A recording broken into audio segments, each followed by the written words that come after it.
张二毛在刚挂了赵老四电话之后，便第一时间将情况汇报给了叶晨。接到电话的叶晨已经来到了香榭丽温泉酒店，因为香榭丽温泉距离外公外婆居住的万柳山庄没多远，所以叶晨便打算接下来的这段时间尽可能多的守在这里，以防有任何突发事件。他让陈泽楷安排了一架性能很强的救援直升机在这里随时待命，一旦有需求，直升机便能直接起飞，3-2分钟就能抵达万柳山庄。当叶晨听张二毛说有人在机场愿意出300万买自己做的扳指，他整个人顿时为之一凛。他知道自己等的那个人来了，他猜到破清会的人一定会来金陵，但没想到竟然会来得这么快。这时张二毛在电话里问叶晨：叶大师，那人估计已经从机场往古玩街来了，一会他要是找到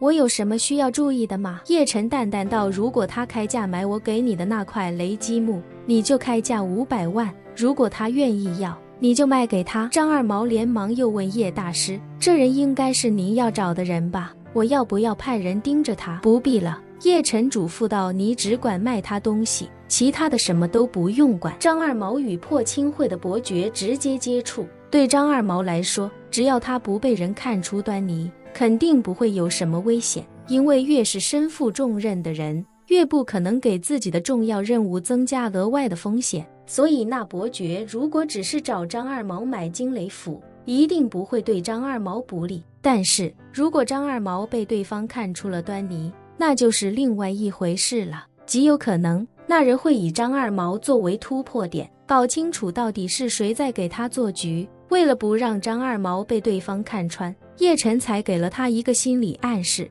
一旦有人问起他关于那块雷击木的来路，他从心里就会坚定不移地相信那东西就是深坑里挖出来的。这样的话，张二毛与破清会的伯爵接触就能做到绝对的自然。叶晨忽然想到一件事，自己当初将那枚惊雷符做成用过之后就会粉碎的一次性法器，是为了让对方抵达金陵之后主动利用惊雷符来提醒自己他的位置。但是现在想来，自己临婉儿说自己可能会有危险，那就意味着自己与他难免要有一战。若是这样，那整件事情的应对思路恐怕就要稍微变一变了。而那个给他准备好的惊雷符，也不如再给这位远道而来的客户好好的深度定制一番。想到这里，他立刻乘坐直升机前往位于市区的白金汉宫酒店，同时给张二毛打了个电话，叮嘱他：张二毛，你现在立刻带着我给你的那块雷击木到白金汉宫见我，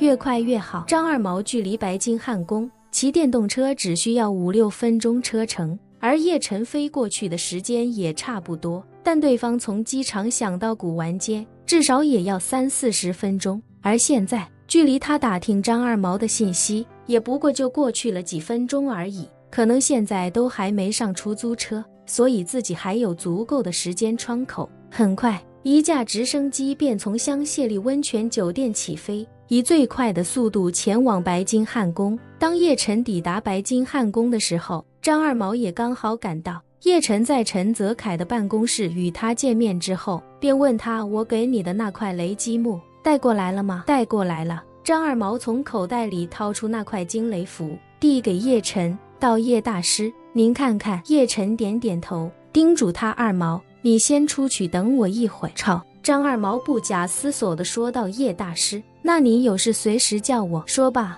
便恭敬地从办公室退了出去。叶晨赶紧用灵气将惊雷符中的阵法做了一些调整。几分钟后，他叫来张二毛，将调整后的惊雷符递给他，用了几分灵气，对他嘱咐道：二毛，你现在就带着这块雷击木回去，如果对方问起你关于盗墓的细节，问起你除了这块雷击木还有没有什么其他的产品，你就告诉他，雷击木和扳指都是你的上家给你让你分销的，至于东西在哪挖的，挖了多少，你一概都不清楚。如果他问起你的上家是谁，你也告诉他你不清楚，就说每隔一段时间你的上家就会跟你联系一次，如果他想见你的上家，就让他给你留一个电话，等你的上家联系你之后，你再将帮他转达。如果你的上家愿意见他，你就电话通知他。张二毛并不知道自己已经被叶晨做了心理暗示，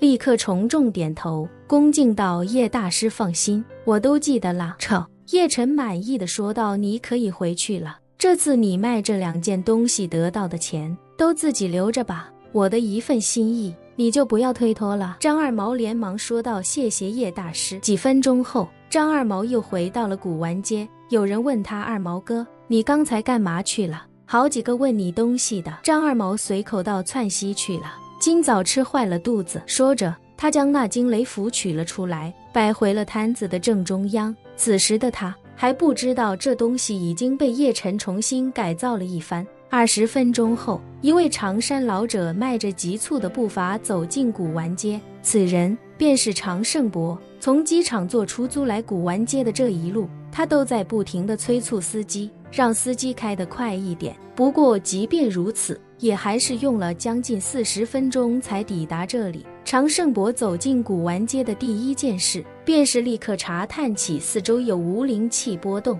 他目光与神识扫过刚进来的几10个摊位，并没有发现任何灵气的踪影。而当他又向着古玩街深处走了100余米之后，他便立刻发现，在不远处有一个与机场玉扳指几乎相同的特殊波动。他的眼睛立刻向着那波动处看去，只见一个贼眉鼠眼、留着2撮小胡子的中年男子正站在一处摊位前，口若悬河地给一名游客介绍着一件商品。这个中年男子便是张二毛。随即，常胜博的眼神掠过张二毛，落在了张二毛摊位正中央的一块雷击木上。这一刻，常胜博心中激动不已，因为他知道那雷击木便是一件法器。一辈子没在外面见到过一件法器，来金陵屁股还没坐热乎就接连发现2件，看来自己这次来金陵真是走了狗屎运。本期视频结束，欢迎订阅我的频道，这样就不会错过精彩内容。